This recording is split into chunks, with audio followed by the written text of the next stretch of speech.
நண்பர்களே, இன்னைக்கு நம்ம ஏஐ டெக்னாலஜி யூஸ் பண்ணி ஒரு செடிக்கு என்ன நோய் வந்துருக்குதுன்னு நம்ம இன்னைக்கு கண்டுபிடிக்க போகிறோம். அதுக்கு அந்த செடியோட ஃபோட்டோ எடுத்து வச்சுக்கோங்க. அடுத்து ஏஐ டூல்ஸான சேட் ஜிபிடியை இன்ஸ்டால் பண்ணி ஓப்பன் பண்ணிக்கோங்க. சேட் ஜிபிடி ஓப்பன் ஆனதுக்கப்புறம் இந்த ப்ளஸ் ஐக்கானை கிளிக் பண்ணி ஃபோட்டோவை செலக்ட் பண்ணிக்கோங்க. கேலரி ஓப்பன் ஆனதுக்கப்புறம் செடியோட ஃபோட்டோவை செலக்ட் பண்ணிவிட்டு ஆட் கொடுத்துக்காங்க. ஆட் கொடுத்ததுக்கப்புறம் கீழே ஆஸ்க் சேட் ஜிபிடி அப்படிங்கிற இடத்துல ஃபைண்ட் த டிசீஸ்ன்னு டைப் பண்ணுங்கள். டைப் பண்ணிவிட்டு அடுத்து இந்த ஏரோ மார்க் இருக்குது இல்லைங்களா, அந்த சிம்பிளை கிளிக் பண்ணி விட்டிங்கன்னா போதும். மற்றதெல்லாம் அதுவே ஃபைண்ட் அவுட் பண்ணி என்ன நோய் வந்துக்குதுங்கிறதுக்கு நான் அதுவே சொல்லிடும். வாங்க பார்க்கலாம். ஓகே, லோடாக ஆரம்பிச்சிருச்சு.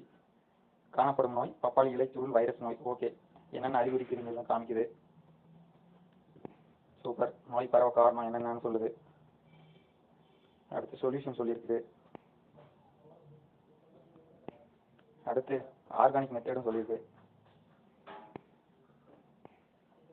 டேங்கப்பா, நான் எதிர்பார்த்ததை விட அதிகமான தகவல்களையே சொல்லியிருக்குது. சூப்பர்.